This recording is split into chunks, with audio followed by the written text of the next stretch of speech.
जय श्री कृष्णा। आज हम सुनेंगे श्रावण मास के कृष्ण पक्ष में आने वाली एकादशी, जिसको कामिका एकादशी कहते हैं, व्रत की कथा एवं उसका महात्म्य।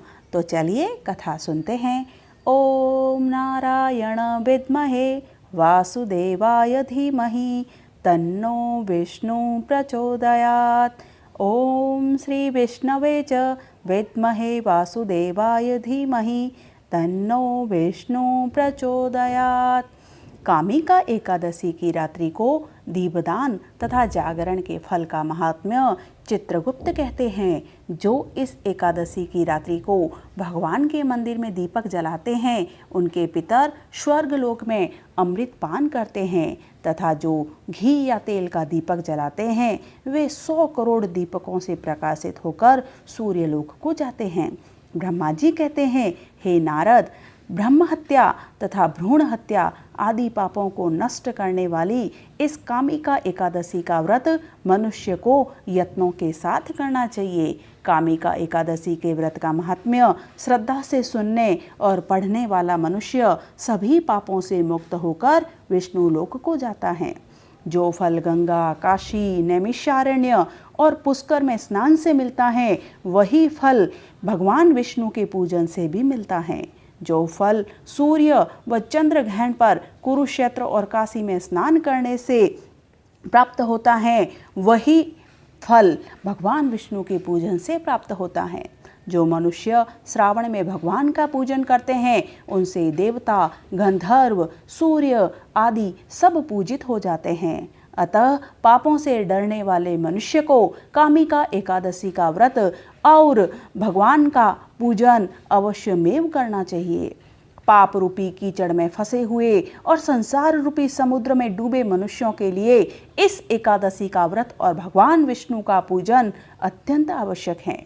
इससे बढ़कर पापों के नाशों का कोई उपाय नहीं है।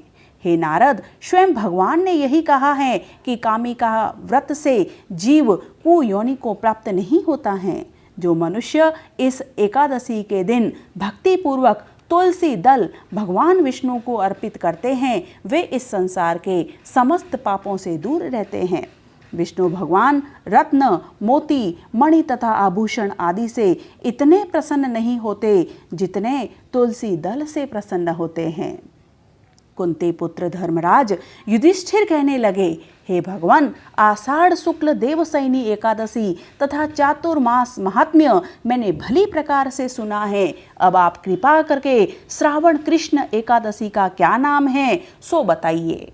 श्री कृष्ण भगवान कहने लगे, हे युधिष्ठिर, इस एकादशी की कथा एक समय स्वयं ब्रह्मा जी ने देव ऋषि नारद से कही थी, वही मैं तुमसे कहता हूँ। नारद जी ने ब्रह्मा जी से पूछा था कि हे पितामह, श्रावण मास के कृष्ण पक्ष की एकादशी की कथा सुनने की मेरी प्रबल इच्छा है। उसका क्या नाम है, क्या विधि है, उसका क्या महात्म्य है, सो कृपा करके कहिए। नारद जी के ये वचन सुनकर ब्रह्मा जी ने कहा, हे नारद, लोगों के हित के लिए तुमने बहुत सुंदर प्रश्न किया है। श्रावण मास की कृष्ण एकादशी का नाम कामिका एकादशी है। उसके सुनने मात्र से वाजपेय यज्ञ का फल मिलता है। इस दिन शंख, चक्र, गदाधारी विष्णु भगवान का पूजन होता है, जिनके नाम श्रीधर, हरि, विष्णु, माधव, मधुसूदन है। उनकी पूजा करने से जो फल मिलता है वह तुम सुनो। जो फल गंगा, काशी, नैमिषारण्य और पुष्कर स्नान से मिलता है, वह विष्णु भगवान के पूजन से मिलता है। जो फल सूर्य व चंद्र ग्रहण पर कुरुक्षेत्र और काशी में स्नान करने से, समुद्र वन सहित पृथ्वी दान करने से, सिंह राशि के बृहस्पति में गोदावरी और नदी में स्नान करने से भी प्राप्त नहीं होता है, वह भगवान विष्णु के पूजन से मिलता है। जो मनुष्य श्रावण में भगवान का पूजन करते हैं, उनसे देवता, गंधर्व, सूर्य आदि सब पूजित हो जाते हैं। अतः पापों से डरने वाले मनुष्य को कामिका एकादशी का व्रत और विष्णु भगवान का पूजन अवश्यमेव करना चाहिए। तुलसी दल का फल 4 भार चांदी और 1 भार स्वर्ण के दान के बराबर होता है। हे नारद, मैं स्वयं भगवान की अति प्रिय तुलसी को सदैव नमस्कार करता हूँ। तुलसी के पौधे को सींचने से मनुष्य की सब यातनाएं नष्ट हो जाती हैं, दर्शन मात्र से सब पाप नष्ट हो जाते हैं और स्पर्श से मनुष्य तो पवित्र हो जाता है।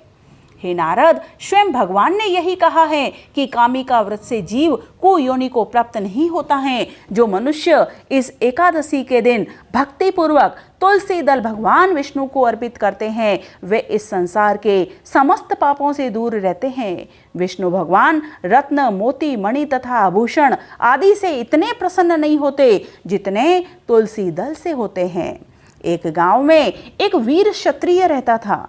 एक दिन किसी कारणवश उसकी ब्राह्मण से हाथापाई हो गई और ब्राह्मण की मृत्यु हो गई। अपने हाथों मरे गए ब्राह्मण की क्रिया उस क्षत्रिय ने करनी चाहिए, परंतु पंडितों ने उसे क्रिया में शामिल नहीं होने से मना कर दिया। ब्राह्मणों ने बताया कि तुम पर ब्रह्म हत्या का दोष है, पहले प्रायश्चित कर इस पाप से मुक्त हो, तब हम तुम्हारे घर भोजन करेंगे। इस पर क्षत्रिय ने पूछा कि इस पाप से मुक्त होने के क्या उपाय हैं। तब ब्राह्मणों ने बताया कि श्रावण माह के कृष्ण पक्ष की एकादशी को भक्ति भाव से भगवान श्रीधर का व्रत एवं पूजन कर गरीबों को भोजन करा के सदक्षिणा के साथ आशीर्वाद प्राप्त करने से इस पाप से मुक्ति मिलेगी। पंडितों के बताए हुए तरीके पर व्रत करने वाली रात में भगवान श्रीधर ने क्षत्रिय को दर्शन देकर कहा कि तुम्हें ब्रह्म हत्या के पाप से मुक्ति मिल गई है। इस तरह से ये कथा संपूर्ण होती है। बोलिए श्री कृष्ण बिहारी लाल की जय।